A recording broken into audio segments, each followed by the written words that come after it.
আসসালামু আলাইকুম রহমতুল্লাহি ওয়া বারাকাতুহু। আমার প্রিয় দর্শক শ্রোতাবৃন্দ, আমরা এখন আমাদের গাজীপুর জেলার কালীগঞ্জ উপজেলার নাগরী ইউনিয়নের একটা সুন্দর গ্রামে রয়েছি। এই গ্রামটির নাম হলো আরাগাঁও। আরাগাঁও খুবই সুন্দর একটা গ্রাম। আপনারা দেখছেন খুবই সুন্দর পরিচ্ছন্ন পিচঢালা পথ, আর চারিপাশটা আশপাশটা শীতের সকাল, কুয়াশাচ্ছন্ন, এত সুন্দর পরিবেশ, শীতল অনুভূতি, চারিদিকটা খুবই নিট অ্যান্ড ক্লিন। সালামু আলাইকুম। আমরা এক ভাইজানকে দেখলাম, উনি সম্ভবত কোনো জিনিস বাজারে বিক্রি করার জন্য নিয়ে যাচ্ছেন। সবুজে ভরপুর না? আমাদের শাহরিয়ার স্বপন বলছে সবুজে ভরপুর। আমরা ঘুরতে এসেছি এখানে। আমরা প্রায় শুক্রবারে ঘুরতে আসি, আপনারা জানেন। রাস্তাটা এতটা সুন্দর, মনে হয় যেন পাহাড়ের ঢালু কোনো পথ নিচের দিকে নেমে যাচ্ছে। এমনটা সত্যি যে ওই পাশটা একটু উঁচু, আপনারা দেখছেন ওই পাশটা একটু উঁচু, আর এই পাশটা হলো একটু নিচু। এই পাশটা হলো একটু নিচু, খুবই সুন্দর লাগছে। এদিক দিয়ে একটা পথ উপরের দিকে উঠে গেছে ওই বাড়িতে, দারুণ সুন্দর। এই এলাকাগুলো সাধারণত খ্রিস্টান অধ্যুষিত এলাকা, এদিকে খ্রিস্টান লোকেরই বেশি বসবাস। দারুণ।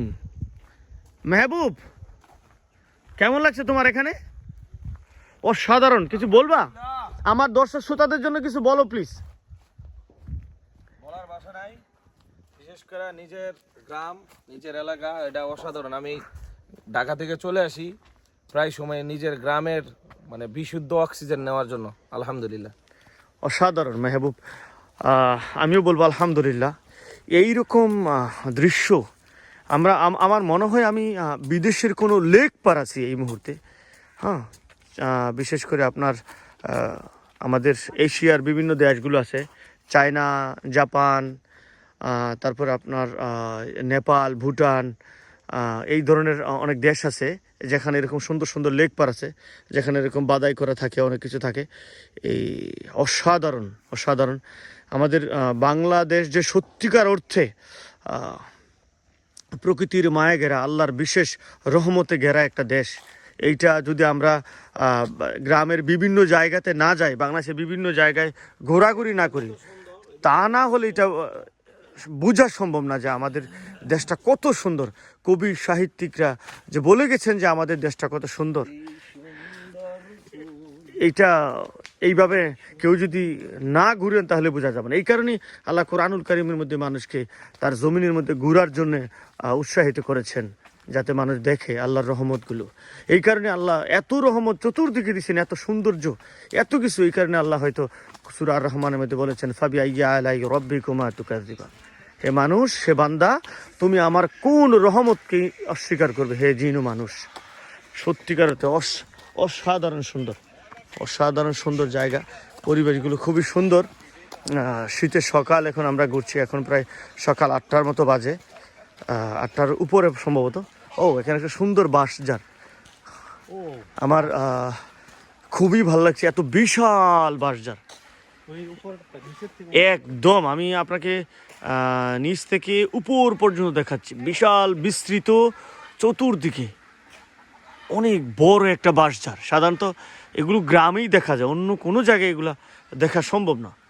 শহরের যে ভাইরা আপনারা শহরে থাকেন, আপনাদের জন্য বিশেষ করে আমি ভিডিও বানাই, যাতে আপনারা গ্রামটাকে খুব ভালোভাবে উপলব্ধি করতে পারেন, গ্রামটাকে দেখতে পারেন কেমন। যারা আর আমার প্রবাসী ভাইরা যারা আছেন, দীর্ঘদিন যাবৎ প্রবাসে আছেন, বাংলার মেঠুপটটাকে, বাংলার প্রকৃতিটাকে ওইভাবে দেখার সুযোগ পান না, খাল বিল নদী নালাকে দেখার সুযোগ পান না, সেই প্রবাস জীবন কাটাচ্ছেন, তাদের জন্য বিশেষ ব্যবস্থা হলো আমার এই ভিডিও।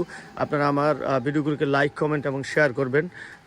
আপনাদেরকে আমি বাংলাদেশটাকে দেখাই, বাংলাদেশের গ্রামগুলো আপনাদের জন্য আমি তুলে রাখি আমার ভিডিওগুলোর মধ্যে, যাতে আপনারা দেখতে পারেন। এই গ্রামটা সত্যিই অসাধারণ অসাধারণ, যেটা বলে বোঝানো সম্ভব না। শীতের কুয়াশাচ্ছন্ন সকালে আমাদের ঘোরাঘুরি এবং গ্রাম আমি আপনাদের সাথে শেয়ার করছি। আলহামদুলিল্লাহ,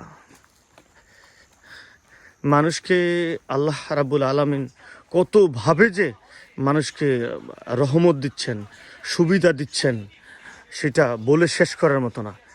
এই শীতকে প্রকৃতার্থে যে অনুভব করতে পারবে, ব্যবহার করতে পারবে, শীতটাকে যে মেহসুস করতে পারবে, তার জন্য শীতের সকাল খুবই আরামদায়ক এবং ভালো লাগার। অনেকের অসুবিধা হয় অত্যন্ত শীতের কারণে। আমাদের বয়স্ক লোক যারা রয়েছেন ওনাদের একটু সমস্যা হয়, আবার বাচ্চা যারা রয়েছে তাদেরও সমস্যা হয়, জ্বর সর্দি কাশি আসে, অনেকে রোগাক্রান্ত হয়ে যান। এছাড়া আপনার শীতে কাজেরও মজা আলাদা। শীতে প্রথম কাজ শুরু করাটা খুব মুশকিল হয়ে যায়, কিন্তু একবার শুরু করলে পরবর্তীতে কাজ করতে খুবই ভালো লাগে, কন্টিনিউ করতে। অসাধারণ সুন্দর এই গ্রাম, অসাধারণ। আর আমি এটাও মনে করি এই গ্রামের মানুষগুলো এবং মানুষগুলোর মন সুন্দর, কারণ তাদের রাস্তাগুলো আপনারা দেখছেন, রাস্তায় কোনো কদাচার নেই। রাস্তায় তারা অনেক এলাকার রাস্তাঘাট আছে যেখানে তারা ব্যক্তিগত স্বার্থের জন্য রাস্তাকে খুব মন্দভাবে ব্যবহার করে। ইট বালি এগুলো রাস্তার মধ্যে রেখে দেয়, খড় কুটু রেখে দেয়, লাকড়ি রেখে দেয়, গোবর রেখে দেয়, গরু ছাগলের জন্য বসবাস তৈরি করার জন্য তারা শেড বানায় রাস্তার উপরে, এরকমটা হয়। কিন্তু এই গ্রামটা, এই গ্রামের লোকগুলো আমার মনে হয় খুবই পরিচ্ছন্ন মনের অধিকারী তারা, কারণ তাদের রাস্তা যে পরিপাটি সুন্দর, এটা না দেখলেই, এটা না বললেই না, সত্যিকার অর্থে এত সুন্দর। আশেপাশের পরিবেশটা যেরকম সুন্দর, তাদের বাড়িঘরগুলো সাজানো গুছানো, মাশাল্লাহ এতটা ভালো লাগছে আজকে এসে। আমরা এই গ্রামগুলোতে প্রায়শই হাঁটতে আসি, কিন্তু আজকের হাঁটার অভিজ্ঞতাটা অন্যান্য দিনের চেয়ে অনেক বেশি চমকপ্রদ, অনেক বেশি ভালো লাগে।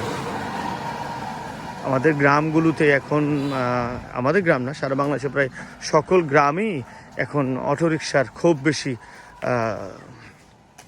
চলাচল, কারণ এটা আমাদের এখন চলাচলের সবচেয়ে বেশি সহজলভ্য একটা যান, এই অটোরিকশা, চায়না অটোরিকশাগুলো আমরা প্রায়শই দেখতে পাই। আমার এক ভাই 30 টাকা দিয়ে একটা বড় লাউ নিয়ে এসেছেন। এটা হয়তো আমাদের এলাকায় কমসে কম 70 থেকে 80 টাকা হবে, কিন্তু এখান থেকে উনি নিচ্ছেন মাত্র 30 টাকায়। কারণ এই গ্রামে অনেক আমরা আমাদের গ্রামের ভাষায় বলি কুচাষা বা কুফসল এখানে হয়। ধন্যবাদ আপনাদেরকে, আবার দেখা হবে পরবর্তী কোনো ভিডিওতে ইনশাল্লাহ। এই পর্যন্ত ভালো থাকবেন, সুস্থ থাকবেন। আসসালামু আলাইকুম ওয়া রাহমাতুল্লাহি ওয়া বারাকাতুহু।